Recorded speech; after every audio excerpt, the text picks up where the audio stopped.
Hello, everyone, and welcome back to another episode of the Aviation Nerd Podcast. On this episode, our special guest is Justin Astro Elliott. He spent over 20 years in the United States Air Force and flew many different aircraft, to include the F-15, the F-35, and even flew the F-16 with the US Air Force Thunderbirds. During his career, Astro had the opportunity to become the third person in Air Force history to graduate from both the Air Force Weapons School as well as the Air Force Test Pilot School. In 2022, Astro took command of the Air Force's flight demonstration team, better known as the Thunderbirds, and commanded them until 2023, and he even featured in the new movie titled The Air Force Elite Thunderbirds. In this episode, we'll talk about some of the struggles that Astro had to overcome during his career and how he balanced his family while he was on the road so much with the Air Force Thunderbirds. So please help me welcome Justin Astro Elliott to the podcast. I always like to start off by asking, clearly you ended up going into the Air Force, becoming a pilot. Clearly you had to get into aviation at some point. So what was that spark like for you? Yeah, the spark for me happened a long time ago. I think there were probably two big catalysts in my life for going into aviation. One being Top Gun, the original Top Gun movie had just come out when I was like right around 12 years old. So it was just the perfect opportunity to get excited about aviation. But even at that point, to me, that was a movie and it was cool, but it wasn't real. It was what people did on TV. I didn't know that was going to be an actual job you could pursue.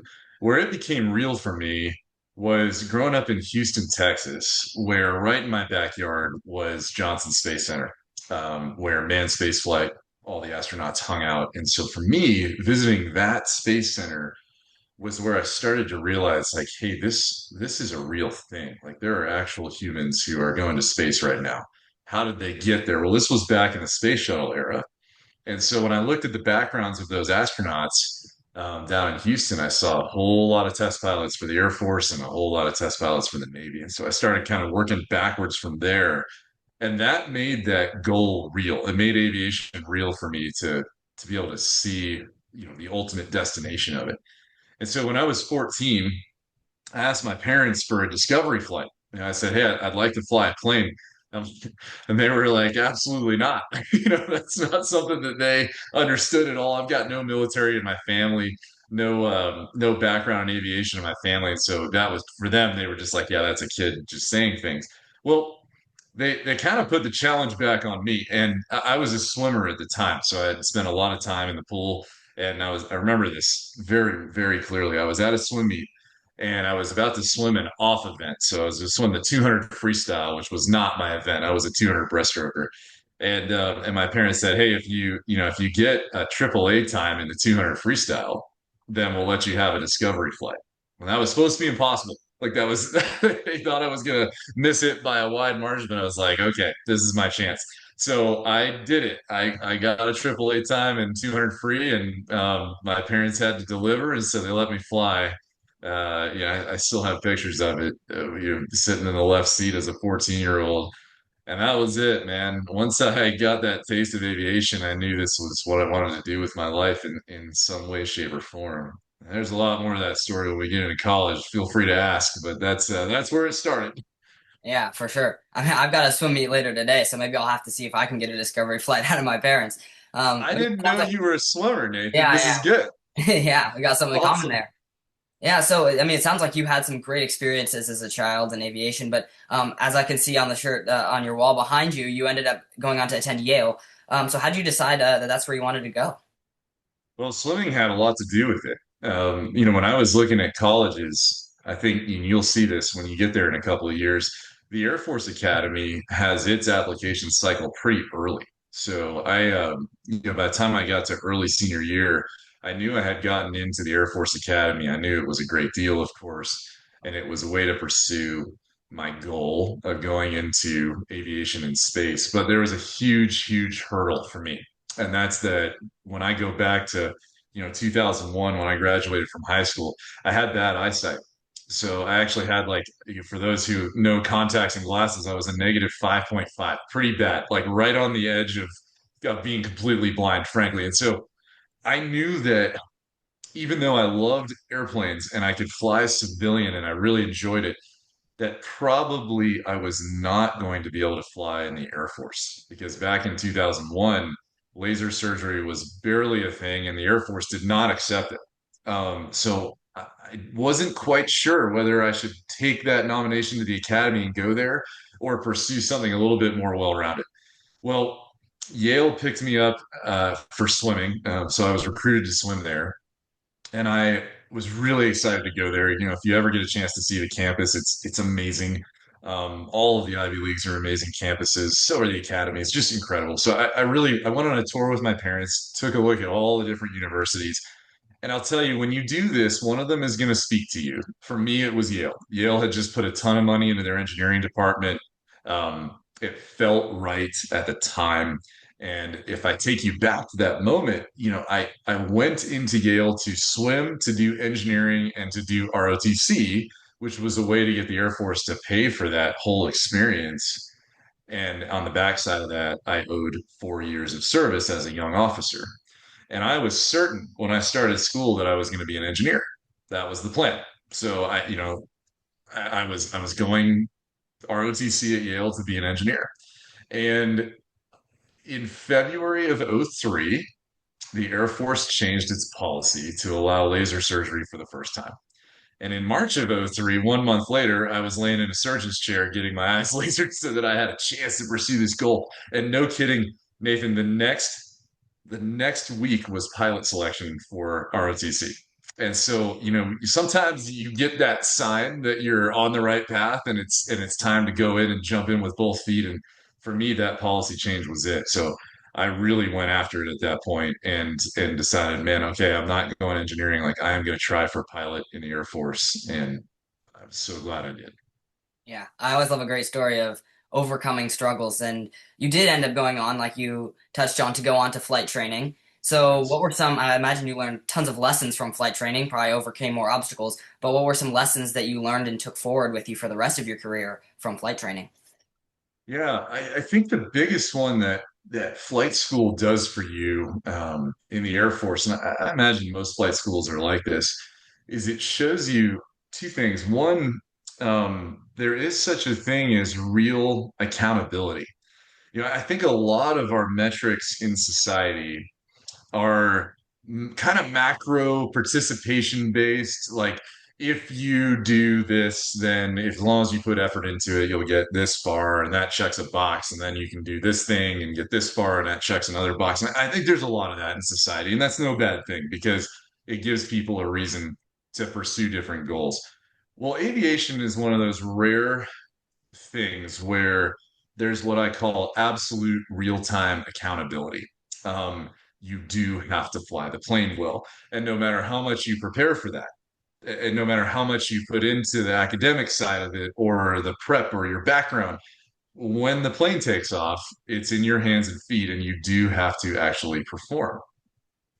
So I think about this a lot because pilot training was the first time I really experienced that. And it developed in my mind this concept called operational intelligence. Now, you're 14, but I bet you've heard of IQ, which is, your typical intellectual capability. I bet you've heard of EQ or emotional intelligence, which is the ability to connect to people. I believe there's a third one called operational intelligence. And I define it as the ability to make decisions with imperfect information and deliver on those decisions. So, for an example, if you think of it like a triangle, at the top of it, someone who's all IQ but low EQ, low OQ, that'd be like somebody who is an excellent researcher, able to really gather 100% of the information on something, turn that into either a great invention or a great piece of research. And we need those people, right? And then I think of somebody who's heavy on the operational intelligence side as either a combat veteran or maybe a sports quarterback, somebody who's taking 5% of information from here and 2% from over here and missing the other 93% of info, but is able to make a decision and drive the fight. I think that's operational intelligence. And then emotional intelligence, I think, is well understood in society now, and that's that connection ability, that empathy ability. Um, Pilot training in the Air Force is going to require all three of those things. You've got to have the intellect to get through the academic phase.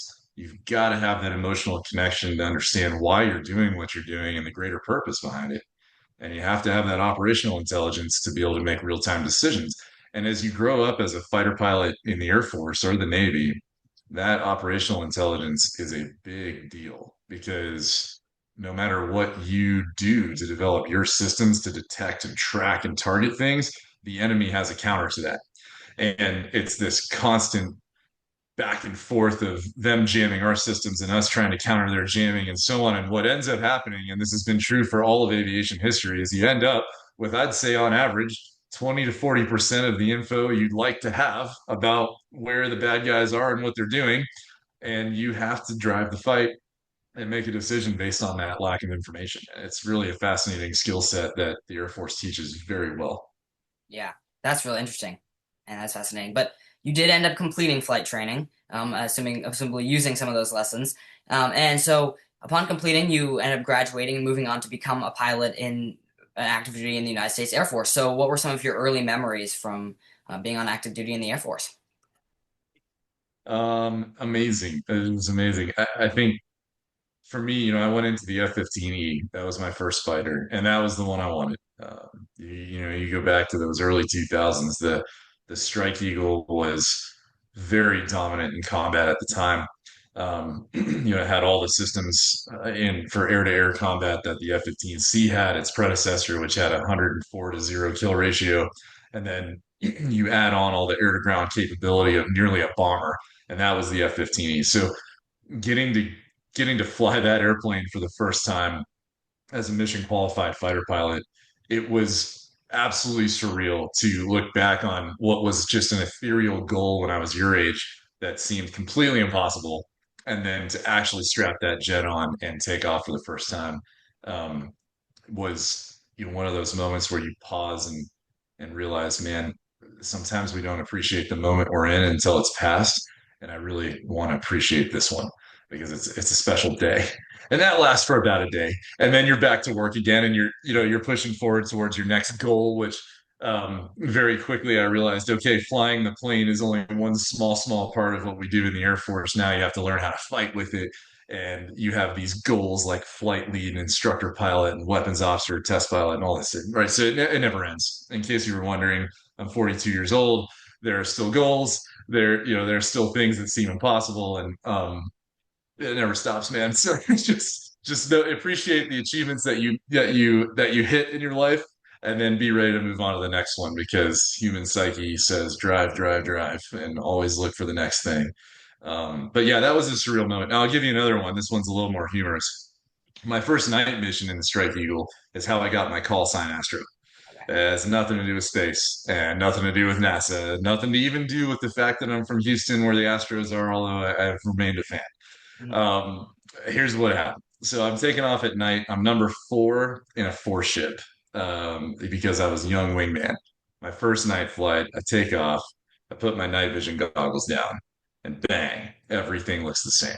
Stars, planets, lights, and it turns out airplanes. So my flight lead and number two and number three had all turned and gone off over the ocean, and I was the fourth one to take off. I put my night vision goggles on and completely lost sight of my front three wingmen because they all looked like stars.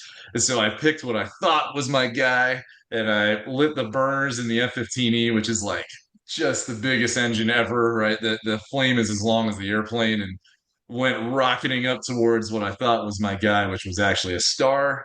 And I chased that for about 70 miles. I did not get there, and that's when I got the call sign Astro for chasing a star. So, yeah, you have your up and down days in the Air Force, but they're all good days.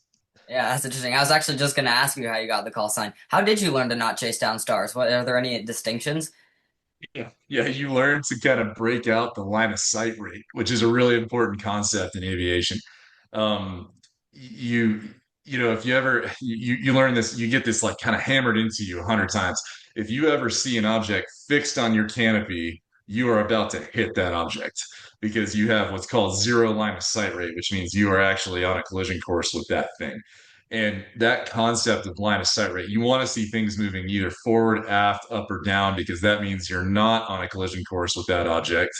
And stars are kind of like that because they're fixed in space. So when you see a star up there, you learn to kind of watch its movement. And something that far away isn't going to move, right? People used to navigate off of stars on ships way, way, way, way thousands of years ago because they're so fixed. And so you learn to kind of break it out by motion. If you see a bunch of fixed dots, well, those are stars. And then if you see the one that's kind of drifting slightly, that's your flight lead. So you do figure that out. Oh, by the way, you also gain awareness of how to use your sensors better, and you start slewing your radar into the turns to look ahead of where you think you're going to go. And you also gain this thing we call situational awareness, which is an extremely important concept in aviation, which is the ability to kind of be in lead of your surroundings because you know the two or three possibilities that should happen from this point in space, whether that be geospatial awareness or time awareness, but it all comes together in this bubble we call the situational awareness bubble. As you start to grow that bubble outward, those takeoffs aren't nearly as scary because you're not relying on your eyes anymore. You know, hey, I'm taking off on a departure that turns left and flies over the ocean. So odds are my flight lead is going to have turned left and flown over the ocean. So I should probably look over here because that's where he's going to be. And so you build that bubble of awareness. And I as you do more and more aviation podcasts, I will be surprised if you don't have a lot of conversations about situational awareness because it's a big thing. And you can have distractions that pop that bubble. And that's really the way we visualize it, where you've expanded your awareness of your surroundings, and then boom, like an emergency happens, and it just suddenly you're narrow, staring through a soda straw, focused on just one little task, and that bubble's gone, and your awareness of your surroundings has vanished. Um, Being able to grow that back out again by multitasking, it's really important. A lot of people hit the ground because they're staring through that soda straw and have lost the more macro picture. So anyway, it's an ethereal concept for you to think about as you start flying. Definitely an important thing to learn, and also for you, a great way to get a call sign. But you did end up having the opportunity to attend the Air Force Fighter Weapons School. So how did that come about? So an incredible course. I'll start with that. A leadership course. I think that's something people need to know. But let me take you back. So because I came into the Air Force with a goal of being an astronaut, I mean that was the goal. I knew that I had to go to test pilot school.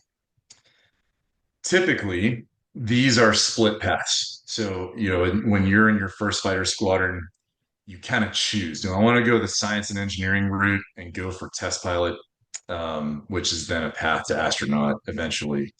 Or do I want to go this way and go down the path of being the best instructor in my airplane that I can be, go to fighter weapons school, become a great leader, and then kind of go down that leadership path in the Air Force. And typically they look like this. Now, I'm not saying there aren't great leaders on the test pilot side, and I'm not saying there aren't really smart people on the weapons school side, but these things do not typically coexist. There had been at that point in history two people that anyone knew of who had gone through both weapons school and test pilot school. So I knew that was nearly impossible. So I was going down the test pilot route. That was the plan. I'd gotten a master's degree in aerospace engineering to follow up mechanical engineering out of Yale. I was setting myself up for that test pilot path, and I knew that it was about 9 years away because that's about how long it takes to get to that course. I had a really good leader named Gipper Bunch. He was my first squadron commander when I was in the 335th Fighter Squadron flying Strike Eagles out of North Carolina. And he and his boss, John Ruby, pulled me aside one day and said, Astro, what do you want to do? And I said, test pilot school.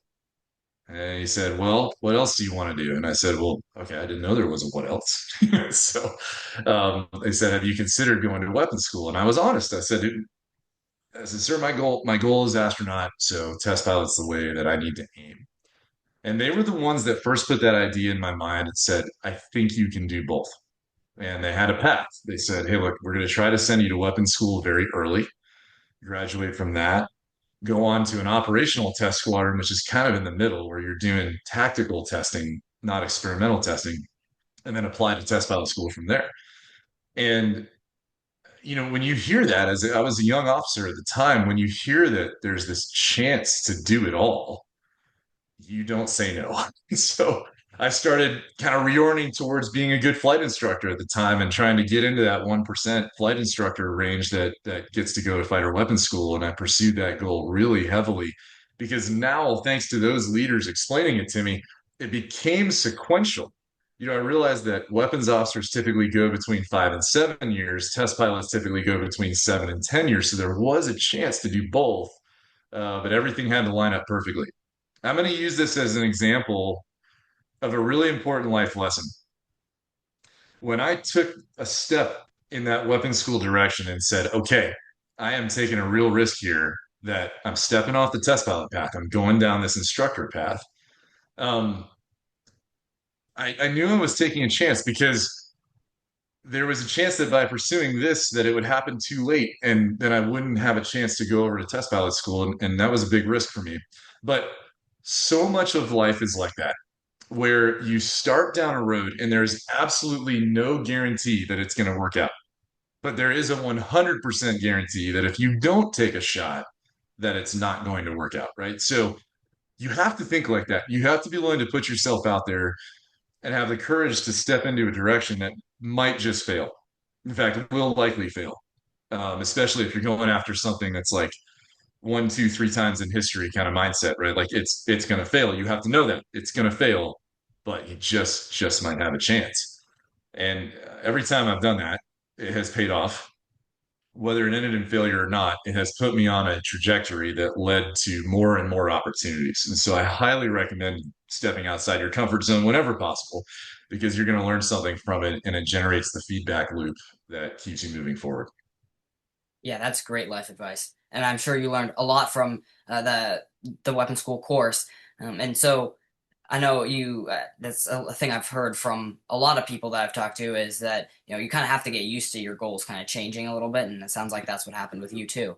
But what was your role like after you graduated weapon school? Um, So when I left weapons school, I actually stayed at Nellis and I joined a squadron called the 422 Test and Evaluation Squadron, and it was incredible. So this is a really special squadron. It had all six fighter types in it. So think of it roughly 10 F-15s, 10 F-15Es, 10 F-16s, 10 A-10s, 10 F-22s, and the F-35 was just coming out. So we had a few of those as well. Um, that gave me this really big picture view of how fighter aviation works and how it all comes together.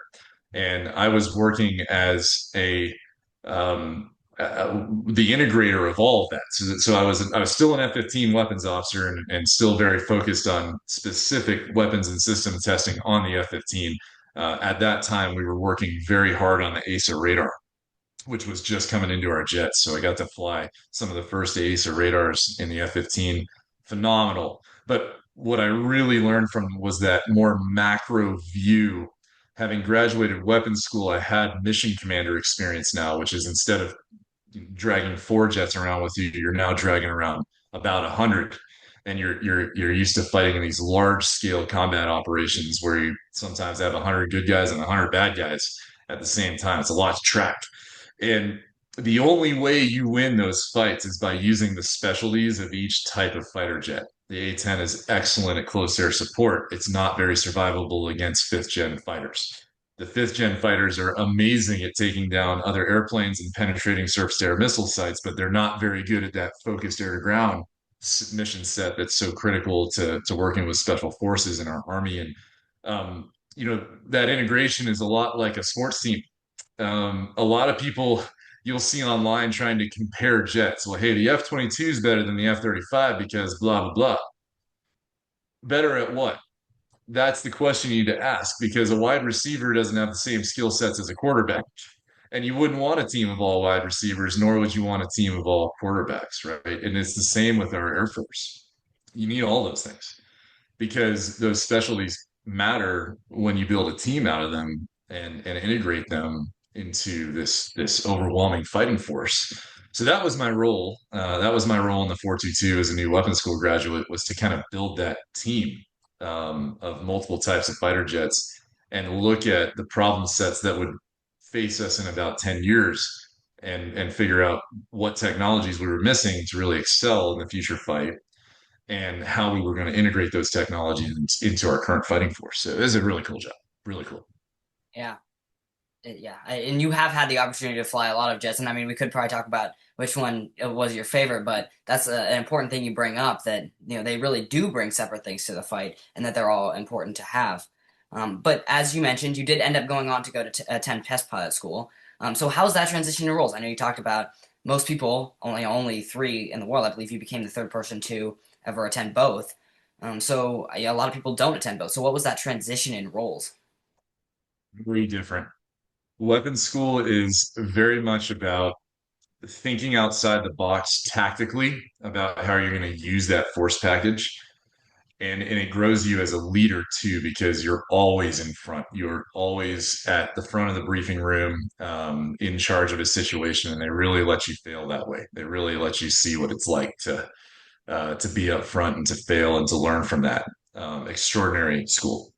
Test pilot school is a lot more academic. If weapons school is training and repetition of a skill set to make you the best instructor in the Air Force, test pilot school is about learning that wide scope of everything that affects aviation, from the systems to the flight dynamics to even some really interesting psychological theory like boundary avoidance theory, which is the idea that um, if I tell you to point at an object, we're very good at that as people. But if I tell you instead to avoid the boundaries and stay between two things, we're terrible at that as people and we'll bang into the walls. It's really interesting. Don't try it with your parents' car. Someday, find a way to test yourself with a bike, maybe something safe, and you'll see what I'm talking about. So there's a lot of psychology that test pilot school teaches, as well as the more hardcore engineering that goes into our systems. Test pilot school is also fascinating because you're going to fly upwards of 30 different things, from helicopters to large airplanes to World War II seaplanes to Boeing and Airbus aircraft to fighters to foreign fighters. It's all there. So you leave test pilot school as an expert in flying something new and understanding the theory of how it works, so that you don't necessarily need a checklist, because what's amazing about what test pilots do is they build the checklist, so they don't have those yet. And one of the things I would say makes test pilot school so unique is that it is an education program, not a training program, because test pilots from the Air Force and Navy end up going on to do flight tests for the whole world. So not just within your military bubble, but well beyond that, for Boeing, for Lockheed, for Northrop, right? For overseas, for the FAA. All of those test pilots come out of one of the four accredited test pilot schools, and there are not very many of them in the world. It's just those four. It's Air Force, Navy, Britain's, and France's. So that's important to understand. You're almost stepping outside of the military when you go to test pilot school, and you're learning a much more macro understanding of aviation. When you graduate from test pilot school, your first assignment is back right down into the micro world, where you are just changing airplanes and systems and configurations every day.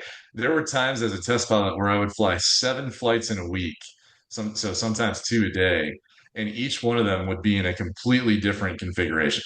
I would take off one morning with a 5,000 pound bomb on the center line of an F-15E, and then I would land and go fly an F-15C with a brand new computer inside it that was messing with the flight controls.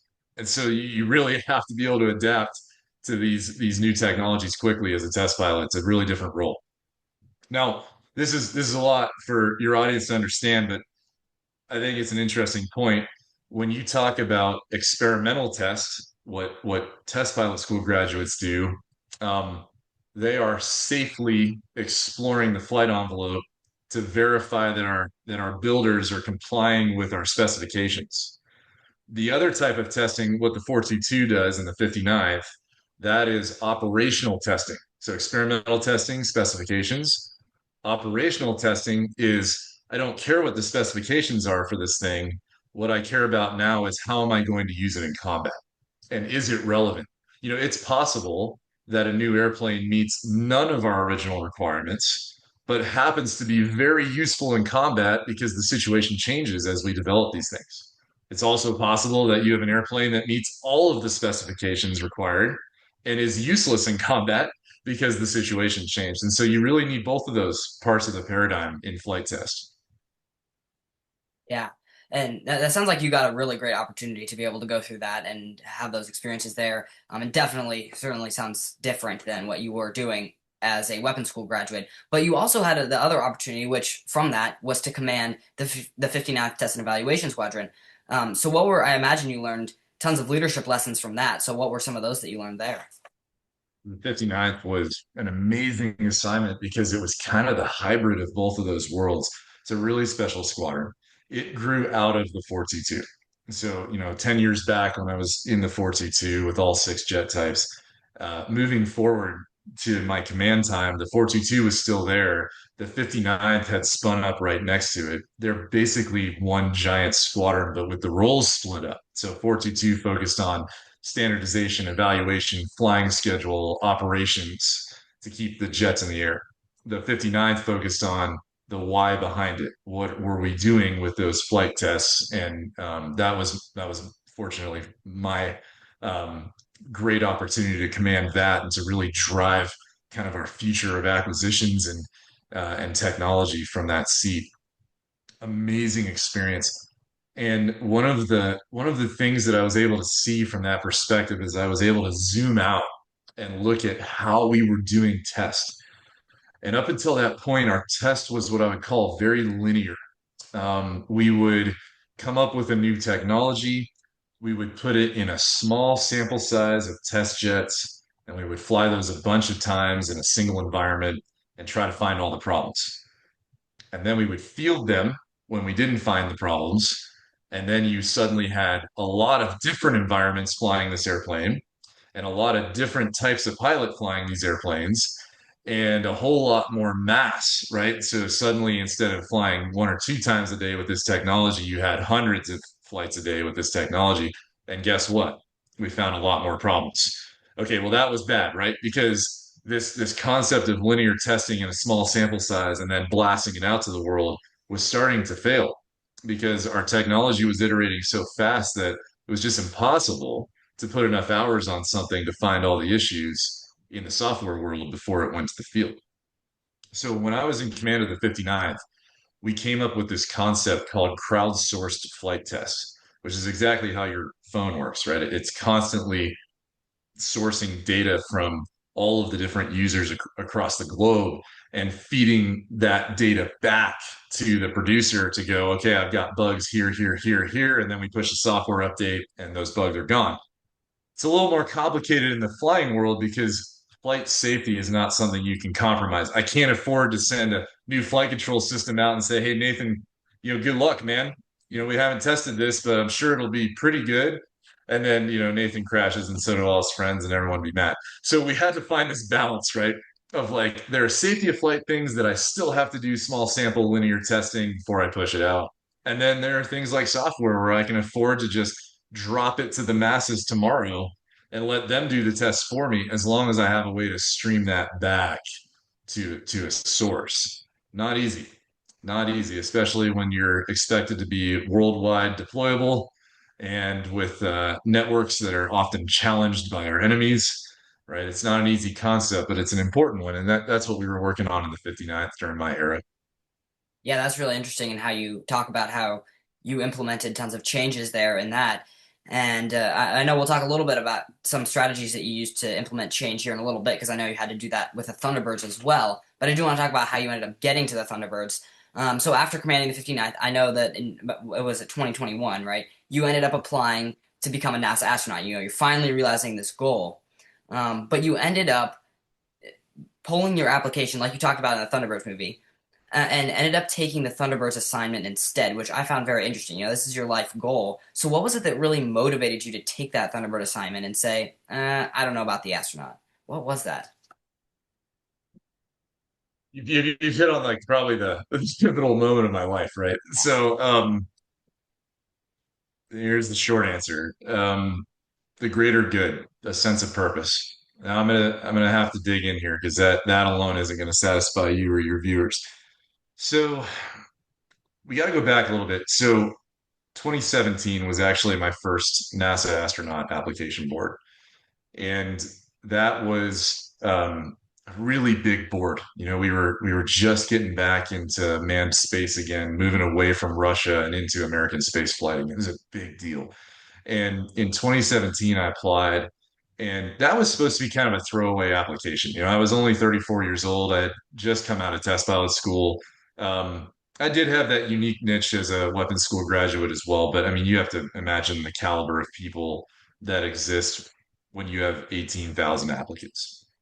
And so I was surprised to make it to the highly qualified round. I was even more surprised to make it to semifinals, and I was absolutely flabbergasted that I made it to finals. So I was down to that last 40 to 50 astronaut applicants in the 2017 board. I didn't get picked up that time, and that was okay because, like I said, I was pretty thrilled to even be considered. And I noticed at that time that the astronauts that were picked ahead of me were right around that 38-year-old to 40-year-old time frame. It's like, okay, sounds good. I missed it when I was 34, but good news is 4 years from now in 2021, I'm going to be that age and I'm going to have that much more experience and I'm going to have command experience, which I figured would be pretty valuable. And it worked, right? It all was working out. So I had gone through command of the 59th and I had my application in and I had what I thought was going to be my life sorted out. Now, you never ever assume that you're going to make it to astronaut, right? Let me just give you that advice now.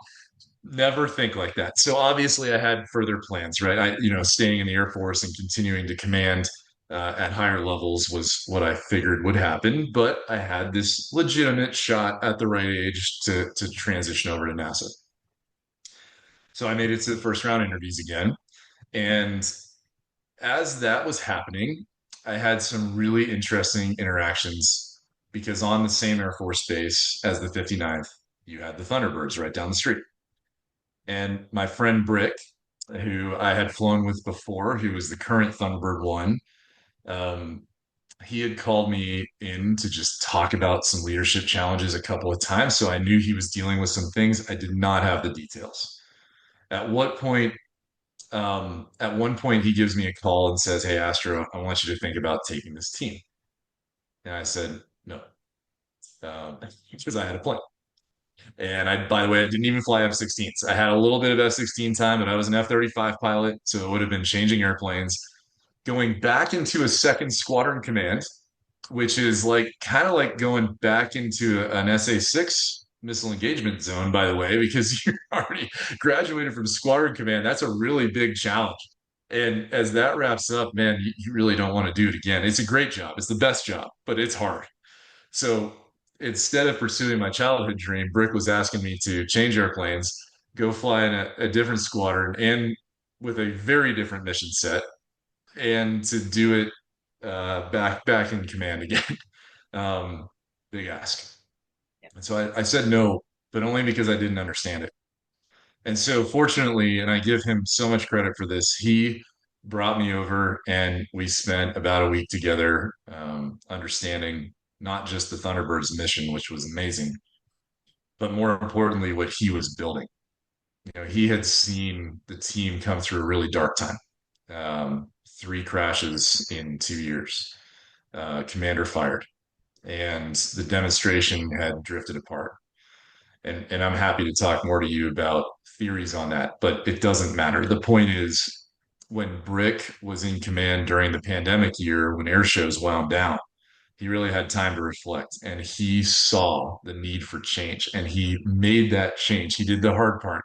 He broke the model of that existed at that time and started to bring forward what was going to eventually be this elite team.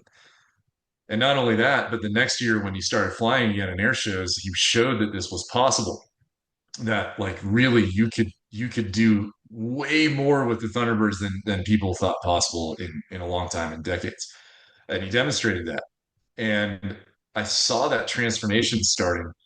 And I also saw that he was running out of time. And he'd be the first one to tell you that. Like, he knew that he had already extended once for the pandemic year. His time was going to be up in 2021.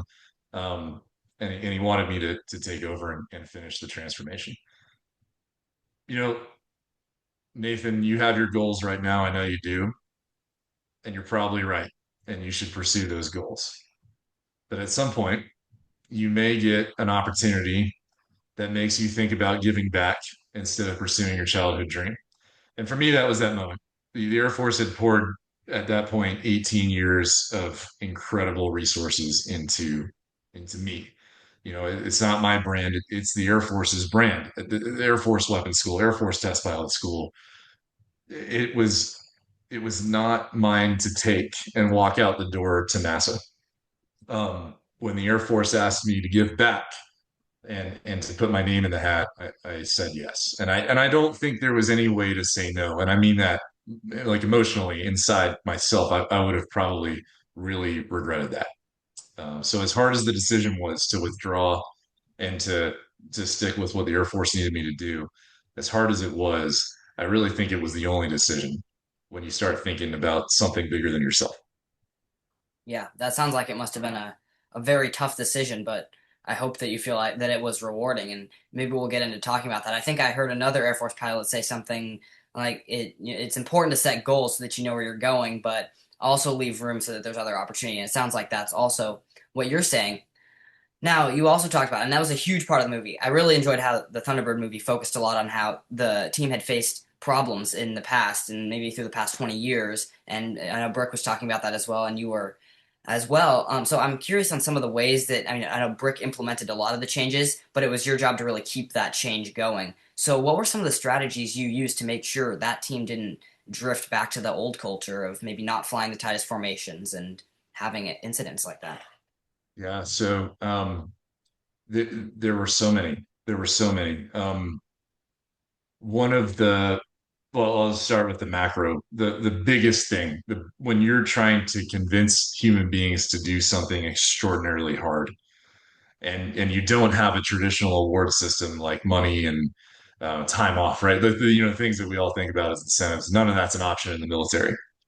So you're really trying to convince people to give at the utmost level out of the goodness of their hearts, and you can do it, but you have to have a unifying sense of purpose behind it. Because if you just say, "Hey, we're a recruiting squadron, so let's get out there and put on a good show and have people join the Air Force," nobody is going to get behind that.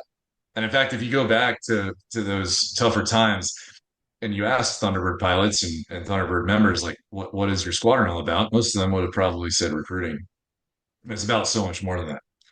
The team was built in 1953 in the middle of the Korean War, and it was built to unify people in divided times and to build trust in the American institutions and government. And so if you look at the paint scheme, you can see it. The Thunderbirds are not Air Force colors. They are not blue and silver. The word U.S. Air Force is on there, but it's pretty small. They're red, white, and blue. The jets were built to unite in divided times and bring people together and rebuild trust in the government. So I was lucky enough that I took command right after the pandemic. And it was very easy to point to the pandemic and say, look how divided this country is right now. A lot of debate going on in the nation about individual rights versus the greater good, all healthy debate, but it really split us apart. And so that Thunderbird original mission of bringing people together in divided times and uniting around this beacon of excellence and human achievement, that really spoke to people on the team. Well, let's take that to the next level. There are lots of beacons of excellence of human achievement, and they are uniting forces, right? Whether it's amazing musicians or a great piece of art or the Olympic sports, right? Like anything like that, where people are achieving great things at the human level, that brings people together and you get excited about that. But the Thunderbirds had one extra step there, and that was do that, but do it in the name of service to something bigger than yourself. And that is special.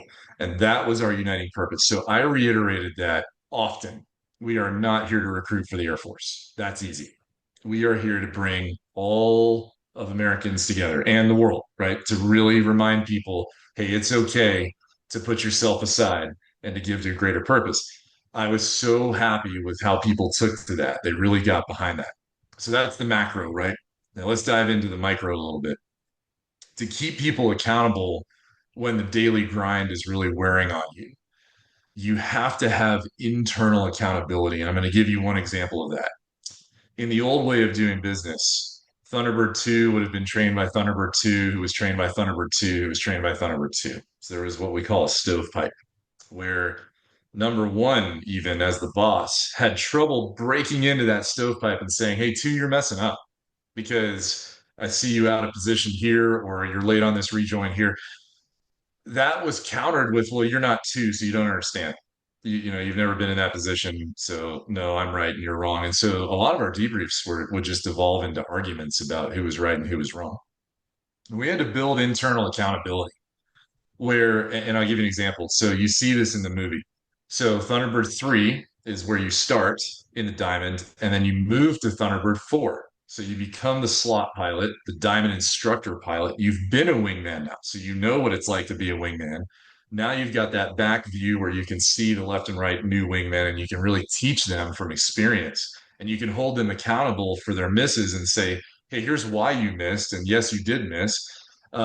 Same thing with the solos. Solos used to be these independent things. Five was five, six was six. Now you graduate from six to five. So you bring that experience with one solo's routine to the other one, and you're teaching the new guy, and on goes the cycle. Now let's talk about me, because one of the biggest problems is when, in any organization, by the way, is when the boss has some form of immunity from accountability, where the boss is sitting there, at the head of the table as king, and everything's perfect here, and you guys are all messing up. Fix that. Now that's you're Nathan. You're going to see that in your entire life. Okay, but it's not ever good. You have to be able to hold the boss accountable as well. So one of the biggest breakthroughs was making number 2 the boss's instructor pilot. So when you have a new boss, you always have an experienced number 2. That experienced number 2 is the one looking at number one's tapes and video and pointing out all the mistakes that number one's making. And to do that, we actually have to train Thunderbird 2 at the end of the year to fly the boss routine. So there's a little bit of trivia that most people don't know. Uh, since 2021, experienced Thunderbird 2s have actually flown as lead in a couple of training sorties. So they've learned that number one routine. A lot of it just goes into appreciation of how hard it is, so that there's a bit of a level of respect that develops there for how much the new boss is struggling. Um, and then on top of that, they have just enough experience to be able to hold boss accountable. So important to making the team unite and come together as one instead of it just being us versus them from the top. Yeah, that sounds like that was a very important part of your job, in addition that maybe not other bosses had thought about in the past. Is just bringing that culture back to the team, which is very important. And personally, I've never actually had the honor to see the Thunderbirds fly because I live up here in Seattle, where the Blue Angels fly most of the time. But I do hope to someday be able to see them. Um, but yeah, another really big part of the movie that I really enjoyed that they put in there was where they showed you and your family, and they talked a lot about. I think you said you had asked the question in the movie, "Am I doing damage here that I can't recover from?" In talking about, are you actually causing harm to your family when you take this assignment? So, what were some of the ways that you managed having a family and keeping your family together when you're having this very rigorous schedule of traveling to different show sites, even during training season? So, how did you keep that together? So that part of the movie was so important to me. And it's not because I get to see my kids on TV. It's important to me because that part of the movie was so representative of what every military member deals with. And if I had to summarize it in one word, it's the word guilt. And this is real. I'm being real with you right now. This is every one of our military members, and I bet you this exists across society. I just haven't lived it personally, but you've got this desire to be a great pilot, and that takes a lot of time and a lot of effort. You have this desire to be a great commander, and that takes a lot of time and a lot of effort. And you have this desire to be a great dad and husband, and that takes a lot of time and a lot of effort. And at any point, you can do 2 out of 3, right? And so balancing that inevitably creates a lot of guilt. You go fly an outstanding sortie, but your kids are at home waiting for you for days on end. and that's going to drive some guilt. Or you take an extra day to be with your family, and your team has to fly without you. Or, on the command side, there's something you could have done to help somebody more, but you didn't quite get there. This is a constant struggle. And this is the way that I bring it together in my mind. Um, there's no ideal world out there where you get to just do one of those things. It doesn't exist. I think Facebook is going to tell you it does. Right? I think if you believe what you see on social media, which I certainly would not recommend, you're going to see what I would call, the Facebook perfect marriage or the Facebook perfect dad, who I would roughly define as someone who quit their job and stayed home and spends 110% of their time focused on their kids. And that's great. It's great. But what are you giving up when you do that? This is something that everyone needs to think about. If your kids don't see you pursuing something bigger than yourself, then what lesson have you taught them? Yes, you have taught them that they're very important, and that's key, and you should do that. But you should also teach them, I believe that there are purposes outside of the home that matter.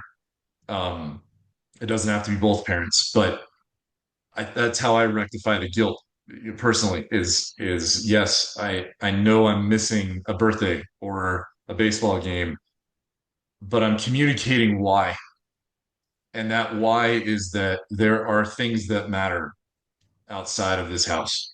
And as you grow up, you should think about what you can do in those fields to make the country a better place. And if you have that opportunity, then I think it's important to take it. So it's a constant struggle, Nathan. It's a constant struggle, and it's not just the Thunderbirds that deal with it. It's all of us. It's going to be you, right?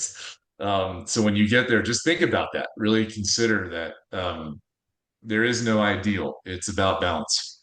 And only you can decide what that balance is for you and your family. But I'll tell you, when Victoria and the kids are done with this adventure and are ready for me to hang it up, it'll be the last day. And it's that simple because I won't break the family for the Air Force. Fortunately, they're along for the ride and they're excited about it and they're having fun. Um, so it's been okay. Yeah, that's great to hear. And guilt is a interesting word that you bring up there. And I know that both you and your wife talked a lot about in the movie service before self and teaching that to your kids. And it's great to hear you say that now. And it seems that you really did it. You did it right, because I've definitely heard stories of people who have gone through multiple marriages and haven't done it right. So it's good to hear that you did that right. Now, I recently heard, I think it was actually a Blue Angel pilot that said it. So sorry to bring up a little bit of rivalry there, but I It's okay. think They're great. so. I think he said I had my life before I became a Blue Angel, and I had my life after I became a Blue Angel, and my life afterwards was much better. So how do you think your life changed after you became a Thunderbird? It's certainly a perspective builder because you get to see the impact that you can have by giving. I think most of us who have flown on either of these demonstration teams, you have enough human interactions on the road with Americans, really all across the world sometimes, that you realize how good people are. I mean that. I think our phones are trying to tell us the opposite right now, but it's not true. When you interact face to face with a person, I really 99.9% of those interactions are balanced, inspiring, incredible, and that goes for all 50 states and beyond. That is something you can't miss when you are able to interact with that many Americans across the country. And so in that way, you really build perspective that, hey, we're okay. We are okay. If as long as we ignore what we see online, we are okay. That's the reality, and that's a good thing. That really inspires you to drive forward. Um, it also builds a bit of perspective on leadership outside of just your small bubble, which is up till that point in your life. That's about what you experience in the military. Is you're responsible for your unit. You got a little bit of a macro view of where your unit fits into the big picture, but not like this. Not from the perspective of how does your unit fit into the world and to that critical element of influence required to maybe change somebody's life, and that's a really special thing. One of the other things I'll say about having been on the Thunderbirds is, I've been in the Air Force for more than 20 years now. That Thunderbird assignment was 2 years. Um, there's so much more after that too. And I do think, unfortunately, there are those who see their Thunderbird or Blue Angel assignment as the end of the journey. I've made it to this point, so I'm done now, and off I go to pursue other things. Good on you, right? Like, great. If that's your decision for yourself and for your future, that's fantastic.